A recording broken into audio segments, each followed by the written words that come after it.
ನಮಸ್ಕಾರ, ನಾನು ಚೈತ್ರಾ ಯೋಗೀಶ್. ಅನ್ವೇಕ್ಷಾ ಯೂಟ್ಯೂಬ್ ಚಾನಲ್ಗೆ ಎಲ್ಲರಿಗೂ ಆತ್ಮೀಯವಾದ ಸ್ವಾಗತ. ನಿನ್ನೆ ಪ್ರೀತಿಸುವೆ ಎಂದು ಕಥೆಯ ಮೊದಲನೇ ಸಂಚಿಕೆಯನ್ನು ನೋಡೋಣ ನಾವಿವತ್ತು. ಕಥೆಯ ಆರಂಭಕ್ಕೂ ಮುನ್ನ ಈ ಕಥೆಯಲ್ಲಿ ಬರುವಂತಹ ಎಲ್ಲ ಪಾತ್ರಗಳು, ಸನ್ನಿವೇಶಗಳು ಎಲ್ಲವೂ ಕೇವಲ ಕಾಲ್ಪನಿಕವಾಗಿದ್ದು ಯಾವುದೇ ವ್ಯಕ್ತಿ ಮತ್ತು ಸ್ಥಳಕ್ಕೆ ಸಂಬಂಧಪಟ್ಟಿರುವುದಿಲ್ಲ. ಯಾವುದೇ ಜಾತಿ, ಧರ್ಮ ನಿಂದನೆ ಮಾಡುವುದಾಗಲಿ ಅಥವಾ ಕ್ರೌರ್ಯತೆಯನ್ನು ಬೆಂಬಲಿಸುವ ಉದ್ದೇಶ ಲೇಖಕರಿಗೆ ಇರುವುದಿಲ್ಲ. ಹಾಗೊಂದು ವೇಳೆ ಸಾಮ್ಯತೆ ಕಂಡು ಬಂದರೆ ಅದು ಕೇವಲ ಕಾಕತಾಳೀಯವಾಗಿರುತ್ತದೆ.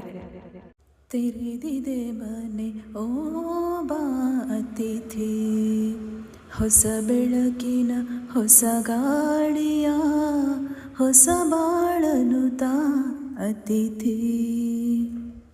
ಬೆಳಗ್ಗೆ ಹಾಡು ಕೇಳಿ ಬರ್ತಿತ್ತು. ಒಳ್ಳೆಯ ಶ್ರುತಿ, ಲಯಬದ್ಧವಾದ ಸುಶ್ರಾವ್ಯವಾದ ಕಂಠಸಿರಿ. ಆಧುನಿಕ ಎಸ್ ಜಾನಕಿ ಅಂದರೂ ತಪ್ಪಾಗಲಾರದು.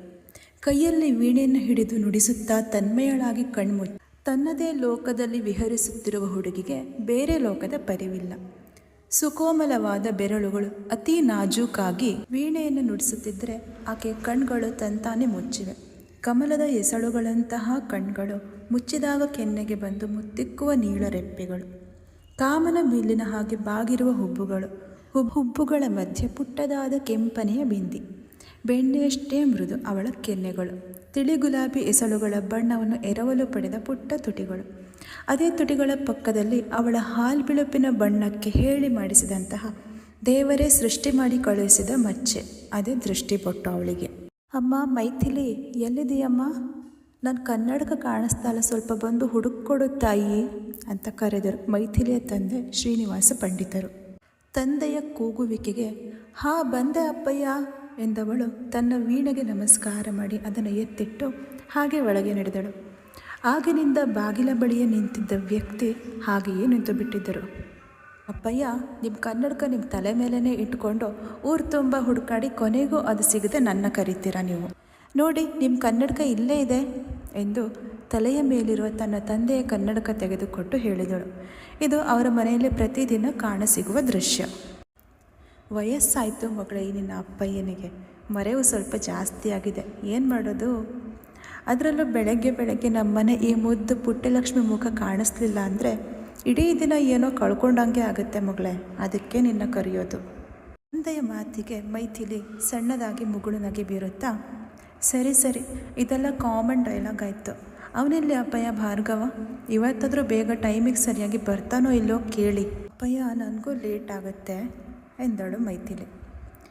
ಅವನೆಲ್ಲಮ್ಮ ಈಗ ಮನೇಲಿರ್ತಾನೆ, ಇನ್ನೇನು ದೇವಸ್ಥಾನದಿಂದ ಬರೋ ಹೊತ್ತಾಯಿತು, ಬಂದ ಮೇಲೆ ನೀವಿಬ್ಬರು ಒಟ್ಟಿಗೆ ಹೋಗಿ.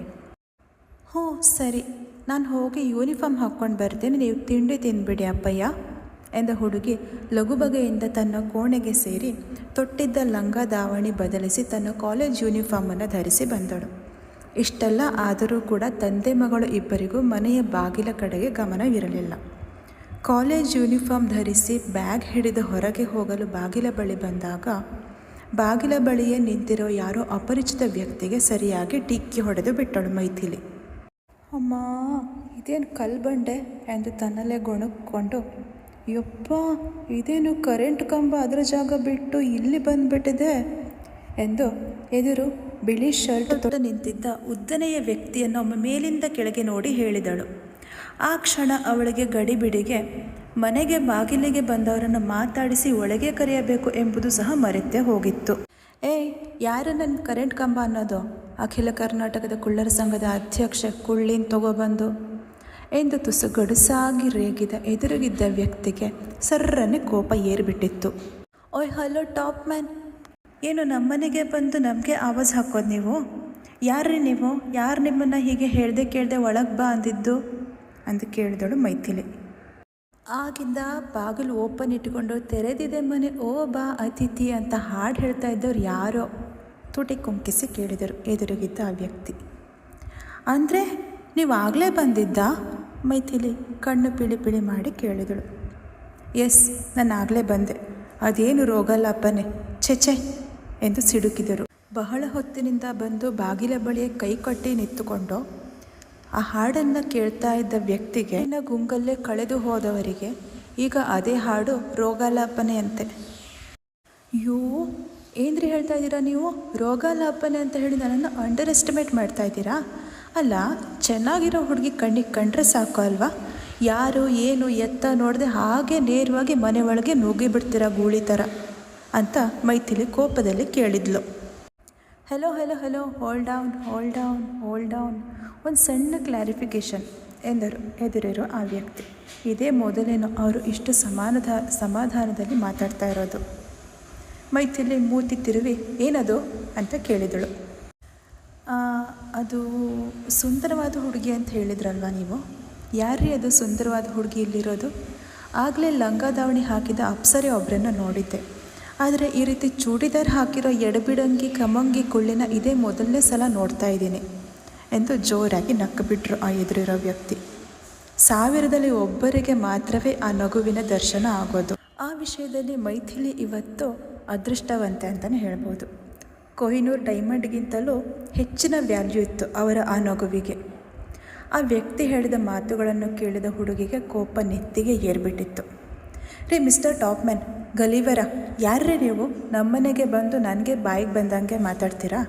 ತೆಪ್ಪಗೆ ಸರಿದು ಹೋದರೆ ಸರಿ, ಇಲ್ಲಾಂದರೆ ಗ್ರಹಚಾರ ಬಿಡಿಸ್ಬಿಡ್ತೀನಿ, ಹುಷಾರ್ ಎಂದು ಯಾರ ಬಳಿಯೂ ಅಷ್ಟಾಗಿ ಜೋರಾಗಿ ಮಾತೇ ಆಡದ ಹುಡುಗಿ ಇಂದು ಈ ಅಪರಿಚಿತ ವ್ಯಕ್ತಿ ಟಾಪ್ಮ್ಯಾನ್ ಜೊತೆ ಸಿಕ್ಕಾಪಟ್ಟೆ ಮಾತಾಡಿಬಿಟ್ಟಿದ್ಲು.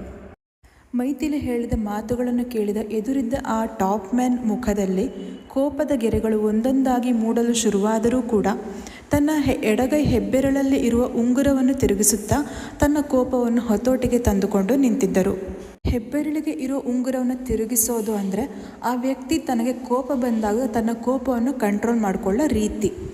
ಇಲ್ಲವಾದರೆ ಅವರ ಕೋಪಕ್ಕೆ ಸಿಲುಕಿ ಬದುಕುಳಿಯೋಕ್ಕೆ ಸಾಧ್ಯನೇ ಇರಲಿಲ್ಲ. ಮೈಥಿಲಿ ಆ ಟಾಪ್ಮ್ಯಾನ್ಗೆ ಇನ್ನೇನೋ ಹೇಳಬೇಕು ಅಷ್ಟರಲ್ಲಿ ಅವಳ ಮೊಬೈಲ್ ರಿಂಗಾಗಿ ತನ್ನ ಇರುವಿಕೆಯನ್ನು ತೋರಿಸಿತ್ತು. ತನಗೆ ಬಂದ ಕರೆಯನ್ನು ಸ್ವೀಕರಿಸಿ, ಹಲೋ, ಬರ್ತಾ ಇದ್ದೀನಿ, ಸ್ವಲ್ಪ ಹೊತ್ತು ಅಲ್ಲೇ ಇರು, ಈಗ ಬಂದೆ. ಈ ನನ್ನ ತಮ್ಮ ಅನ್ನಿಸಿಕೊಂಡಿರೋ ಪ್ರಾಣಿ ಇನ್ನೂ ಬರಲಿಲ್ಲ, ಅವ್ನ ಬಟ್ಟೆ ತೊಗೊಂಡು ಬರ್ತೀನಿ, ಅವನು ದೇವಸ್ಥಾನದ ಹತ್ರ ಸಿಕ್ಕಿದ್ರೆ ಅಲ್ಲೇ ನಿಲ್ಲಿಸ್ಕೊಂಡು ಇರು, ಅವ್ನ ಬಟ್ಟೆ ತೊಗೊಂಡು ಬರ್ತೀನಿ, ಎಲ್ಲ ಲೇಟ್ ಆಯಿತು ಇವತ್ತು, ಕರ್ಮ ಅಂತ ಆ ಕಡೆ ಕಾಲಲ್ಲಿ ಇದ್ದವ್ರಿಗೆ ಏನು ಮಾತಾಡೋಕ್ಕೆ ಬಿಡದೆ ತಾನೇ ಎಲ್ಲಾನೋ ಹೇಳಿ ಕಾಲ್ ಕಟ್ ಮಾಡಿ ಎದುರು ನಿಂತಿರೋ ಆ ಎತ್ತರನ ವ್ಯಕ್ತಿಯ ಬಳಿ ಜರಗ್ರಿ ಪಕ್ಕಕ್ಕೆ, ನಿಮ್ಮಿಂದ ಕಾಲೇಜ್ಗೂ ಲೇಟ್ ಆಯಿತು ಇವತ್ತು ಅಂತ ಅವ್ರನ್ನ ದೂಡಿಕೊಂಡೇ ಮುಂದೆ ಹೋದಳು ಮೈಥಿಲಿ. ಅಲ್ಲಿಗೆ ಇವತ್ತಿನ ಗಡಿಬಿಡಿಯಲ್ಲಿ ತಾನು ತಮ್ಮ ಮನೆಗೆ ಬಂದವ್ರ ಜೊತೆ ಹೇಗೆ ವರ್ತಿಸಿದೆ, ಏನೆಲ್ಲ ಮಾತಾಡಿದೆ ಅನ್ನೋದು ಕೂಡ ಅವಳಿಗೆ ನೆನಪಾಗಲಿಲ್ಲ, ಅದು ಗಮನಕ್ಕೂ ಇರಲಿಲ್ಲ. ಅಂಗಳಕ್ಕೆ ಬಂದು ಅಂಗಳದಲ್ಲಿರೋ ತನ್ನ ಸ್ಕೂಟಿನ ತಗೊಂಡು ಗೇಟ್ ದಾಟಿ ಹೋದ ಮೇಲೆ ನೆನಪಿಗೆ ಬಂದಿತ್ತು ಅವಳಿಗೆ. ಅಯ್ಯೋ, ನಾನೀಗ ನನ್ನ ತಮ್ಮನ ಬಟ್ಟೆ ತೊಗೊಂಡು ಬರ್ತೀನಿ ಅಂತ ಹೇಳಿದ್ದೆ ಅಲ್ವಾ ಅವಳ ಹತ್ರ, ಈಗ ನೋಡಿದರೆ ಹಾಗೇ ಹೋಗ್ತಾ ಇದ್ದೀನಿ ನಾನು, ಎಲ್ಲ ಆ ಟಾಪ್ಮ್ಯಾನ್ ಕಾಲದಲ್ಲೇ ಆಗಿದ್ದು ಅಂತ ಗೊಣಕ್ಕೊಂಡು ಮತ್ತೆ ಮನೆಯೊಳಗೆ ಬಂದಾಗ ಆ ವ್ಯಕ್ತಿ ಮೈಥಿಲಿ ತಂದೆ ಶ್ರೀನಿವಾಸ್ ಪಂಡಿತ್ ಅವರ ಜೊತೆ ಮಾತಾಡ್ತಾ ಒಳಗೆ ಕೂತಿದ್ರು. ಅವರ ಕಡೆಗೆ ಗಮನವನ್ನು ಕೊಡದ ಮೈಥಿಲಿ ತಾನು ಬಂದ ಕೆಲಸ ಮುಗಿಸಿ ಮತ್ತೆ ಹೋಗಿದ್ಲು. ಶ್ರೀನಿವಾಸ್ ಅವ್ರ ಜೊತೆ ಮಾತು ಮುಗಿಸಿ ಹೊರಗೆ ಬಂದ ಆ ವ್ಯಕ್ತಿ ಮೈಥಿಲಿ ತನ್ನ ಜೊತೆಗೆ ಮಾತಾಡಿದ ರೀತಿಯನ್ನು ನೆನಪಿಸಿಕೊಂಡು, ಥೋ, ಇದ್ಯಾರು ಬೆಳಗ್ಗೆ ಸ್ಕ್ರೂ ಲೂಸ್ ಆಗಿರೋ ಹುಡುಗಿ ಸಿಕ್ಕಿದ್ಲಪ್ಪ ನನಗೆ, ಅದು ಇವತ್ತೇ ಕೂಡ, ಎಲ್ಲ ಆಗಿದ್ದು ಈ ಅಭಿಯಿಂದನೇ, ಛೇ ಡಿಸ್ಗಸ್ಟಿಂಗ್ ಎಂದು ಅವರ ಮನೆಯಿಂದ ಹೊರಗೆ ಬರುತ್ತಲೇ ತನ್ನಲ್ಲೇ ಹೇಳಿಕೊಂಡ ಆ ಟಾಪ್ಮ್ಯಾನ್ ಕಾರ್ ಹತ್ತಿ ಕಾರಿಗೆ ಚಾಲನೆ ನೀಡುತ್ತಿದ್ದ ಹಾಗೆ ಕಾರು ಧೂಳೆಬ್ಬಿಸಿಕೊಂಡು ಮುಂದಕ್ಕೆ ಸಾಗಿತ್ತು. ಮೊದಲನೇ ಸಂಚಿಕೆ ಇದು. ಈ ಸಂಚಿಕೆಯಲ್ಲಿ ನಮ್ಮ ಕಥಾನಾಯಕಿಯ ಪರಿಚಯವಾಗಿದೆ. ಇಲ್ಲಿ ಮೈಥಿಲಿ ಹೇಳ್ತಾ ಇರುವಂಥ ಟಾಪ್ಮ್ಯಾನ್ ಯಾರು, ಅವಳಿಗೆ ಫೋನ್ ಮಾಡಿದವ್ರು ಯಾರು, ಇದೆಲ್ಲವನ್ನು ನಾವು ಮುಂದಿನ ಸಂಚಿಕೆಯಲ್ಲಿ ನೋಡೋಣ. ಈ ಕಥೆ ನಿಮಗೆ ಇಷ್ಟ ಆಗಿದ್ದರೆ ದಯವಿಟ್ಟು ಕಮೆಂಟ್ ಸೆಕ್ಷನ್ನಲ್ಲಿ ಕಮೆಂಟ್ ಮಾಡುವ ಮೂಲಕ ನಿಮ್ಮ ಅಮೂಲ್ಯವಾದ ಅಭಿಪ್ರಾಯವನ್ನು ತಿಳಿಸಿ. ಹಾಗೆಯೇ ಅನ್ವೀಕ್ಷಾ ಯೂಟ್ಯೂಬ್ ಚಾನಲನ್ನು ಸಬ್ಸ್ಕ್ರೈಬ್ ಮಾಡಿಕೊಳ್ಳಿ, ಲೈಕ್ ಮಾಡಿ ಮತ್ತು ಶೇರ್ ಮಾಡಿ. Thank you.